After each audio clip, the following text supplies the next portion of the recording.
New numbers on a medical disorder and a look at the Supreme Court's caseload. That's what's on the docket for today's edition of CNN Student News. I'm Carl Azus. Let's go. We begin in India, where severe flooding has forced 1 million people to leave their homes.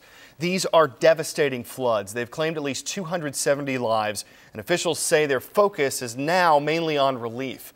The military is helping out with aid efforts. They've rescued more than 1,300 people so far.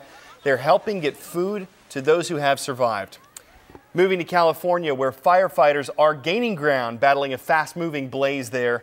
The Sheep Fire, first reported on Saturday in San Bernardino County, had scorched about 7,500 acres yesterday. California Governor Arnold Schwarzenegger has declared a state of emergency in the county in order to free up resources to help fight the fire. And President Obama is meeting with congressional leaders from both parties today to discuss the war in Afghanistan. As we've reported, he's currently reviewing the U.S. strategy in that conflict before making any decisions on whether or not to send more troops there. The White House says the president wants Congress's input because he believes they're an important part of the decision. Today's shout out goes out to Mr. Houston's 8th grade Georgia Studies class at Valley Point Middle School in Dalton, Georgia. Who is the Chief Justice of the United States? If you think you know it, shout it out. Is it Sonia Sotomayor, Mitch McConnell, John Roberts, or Nancy Pelosi? You've got 3 seconds. Go.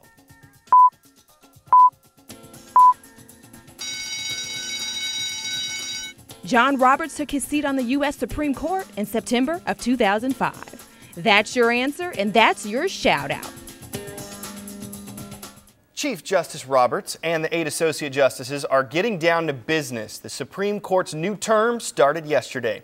In legal terms, this is as high as it gets. The Constitution talks about the country's ultimate judicial power in one Supreme Court. All others are inferior. The High Court's job is to interpret the law, but how does that affect our lives? Here are some of the issues it's considering this term. 1. Can criminals younger than 18 years old be sentenced to life without parole, basically a permanent prison sentence, if they committed a crime other than murder? 2. Can cities make it illegal for individuals to own handguns? This goes to the Constitution's Second Amendment and exactly who has the right to own a gun. 3. Should the government be able to keep criminals in prison after they've served their sentences if they're still considered a threat after they're released? And another case has to do with religious displays on public property. The Constitution says Congress can't make any laws that establish religion or to keep people from worshiping freely. Some say that a cross displayed in the Mojave Desert does establish religion. Others say no, that it's a memorial that pays tribute to veterans. Here's Kate Baldwin to illustrate the controversy. You could very easily drive right by or mistake it for a forgotten billboard in the middle of 1.6 million acres of desert. But inside is a cross, boarded up by order of a federal judge, a cross creating a huge constitutional controversy. Henry and Wanda Sandos have been the unofficial caretakers of what has for decades been known as the Mojave Memorial Cross, first erected in 1934 by their friend, a World War I veteran, to honor fallen soldiers. We just love our veterans and we feel that they should be honored. Yes. And this is right here in this little piece of our world, that's how we did it. But it also sits in the Mojave National Preserve, government land. Peter Eliasberg is the ACLU attorney for Frank Buono, a former ranger who worked in the preserve, the man who filed the original lawsuit. While Buono is Catholic and a veteran, he says the Mojave Cross should go. For the government to say, we're going to impose on each and every one of you veterans this religious symbol, even though for many of you it is not your religious symbol, that is not an appropriate expression of religion in public life. Jewish and Muslim veterans groups support Buono, but attorneys for the veterans of foreign wars and the Sandoses say the cross is a historical memorial, not a religious symbol, warning the outcome of this case could have far-reaching implications. And this is the first one that's going up to the Supreme Court, and they want to make sure that this one prevails so that all the veterans memorials with religious imagery across the country can be protected. Why not just take this memorial, same cross, same memorial, and just move it to a less controversial location? It was put here by the veterans, for the veterans of all wars, and that's where it should stay. In recent years, the Supreme Court has taken a case-by-case approach on this issue, allowing the Ten Commandments to remain on public property in a Texas case, the same day ruling a display of the Ten Commandments in a Kentucky courthouse unconstitutional. With its caretakers anxiously standing watch, it's now up to the High Court to decide the fate of this cross. No matter the outcome, this case could be a major test of if and where the government will draw the line when it comes to any private expression on public land. All right, some interesting arguments on both sides. We want to hear yours. Do you think the memorial should be moved or taken down, or should it be allowed to stay right where it is? Head to our blog at cnnstudentnews.com, sound off with your opinions, but remember, please use only your first names. Well, shifting gears now to a new study about autism. It's a type of medical disorder that usually shows up before the age of 3. Symptoms and severity can be different, but all autism disorders affect communication skills and the ability to interact with other people.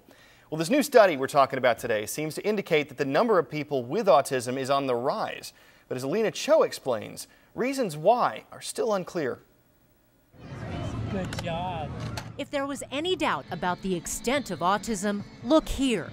27,000 families, all affected by autism, walking for a cause. Pretty soon there won't be anybody that doesn't know somebody that has a child with autism. We're everywhere. A new comprehensive government study says 1 in 91 children in the United States has autism spectrum disorder. 673,000 children, more than 1% of the population of kids aged 3 to 17. Boys are 4 times more likely than girls to be diagnosed, 1 in 58. The Centers for Disease Control calls the study significant. Autism a serious issue that warrants urgent attention. It is staggering. It's quite amazing, and I wish we had the answers for what's going on. Is there a better diagnosis? Yes. Is there a wider diagnosis? Yes, but it doesn't account for these striking numbers. Something else is going on. The something else that's going on is we don't know. A medical mystery. The study's authors say part of the increase can be attributed to more awareness. Doctors are more willing to make the diagnosis than even 3 years ago. Parents are more willing to talk about it. But that doesn't explain everything. Buried in these numbers, they say, is a true increase. Ari Cantor is moderate to severely autistic. He can read, write, even cook, but only with the help of his parents. At 13, he's still a child, but soon Ari will grow up. Then what? They really have nowhere to go. Nowhere to go, and we are wholly unprepared to help them. They may need different supports. Such as? Such as they may need a job coach. Ari's father's great hope? That he finds a place in society and society finds a place for him. I'm not smart enough to know what that place is. That's the greatest fear. What will happen to him when we're gone? Who will love him? Who will watch him to make sure he's okay? Who will take care of him? That is the challenge of all parents of children with autism. The authors of the study say if there are 673,000 kids on the spectrum right now, it won't be too long before there are 673,000 adults with autism.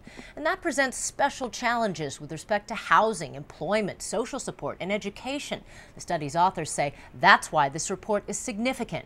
And the mandate now is to look closely at how well prepared we are as a nation to deal with this. Alina Cho, CNN, New York. Ordinary people taking extraordinary action to make the world better. Sound like heroes? They're CNN heroes. And the top 10 were just named recently. So who is the hero of the year? You tell us. Voting's open right now. The winner will be named in a special Heroes Tribute on Thanksgiving night. Cast your vote at cnnstudentnews.com. Before we go, some people are going to have a real beef with this last story. But don't bring it here or it'll end up getting cooked. Welcome to the American Royal, the biggest barbecue contest on the planet. Jerk Spice from Jamaica, Kangaroo from Australia, and of course all sorts of American classics were in competition. If BBQ makes you DROOL and you and some friends want to treat your taste buds, then this sounds like the perfect place to meet. Oh man, we're going to get grilled on that one. You guys have a great day. For CNN Student News, I'm Carl Azuz.